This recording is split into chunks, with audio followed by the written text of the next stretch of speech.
សួរបាទពុកម៉ែបងប្អូនថ្ងៃនេះមកហូបថ្មីប្លែកបាទក្លុកពងទាដាក់ជាមួយនឹងម្ទេសខ្លោចណា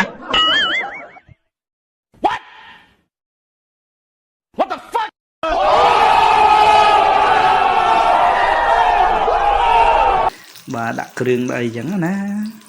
ប្លែកទៀតហើយបាទលើកទី1ហើយជាមួយញ៉ាំកាតអត់ជាមួយខ្លោចអូចាប់បាត់ហើយចាប់បាត់ហើយខ្លោចអស់លើកទី1បាទអានេះជៀនលើកដំបូង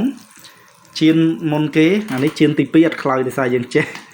ដឹងរបៀបអញមកក្បាលបូមហ្នឹងលើហើយយើងរៀបមកហើយចង់ដឹងថាជាមួយញ៉ាំទៅឲ្យអួយអត់បាទ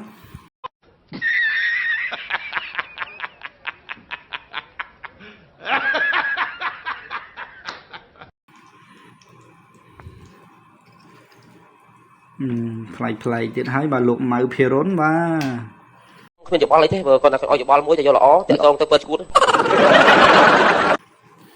តំណងទៅតាបងប្អូនបាទពងមាន់បាទដាក់គ្រឿងដាក់អីទៅហើយពុះវាជា2ទៅបតក់ពងមាន់ចូលបាទអញមកក្បាលបូមហ្នឹងលើ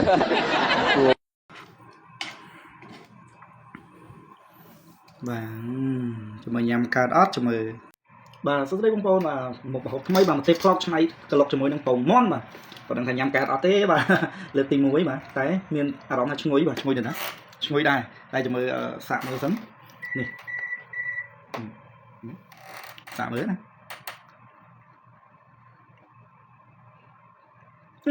ញ៉ាំអូស៊ីですねបាទបាយបាយ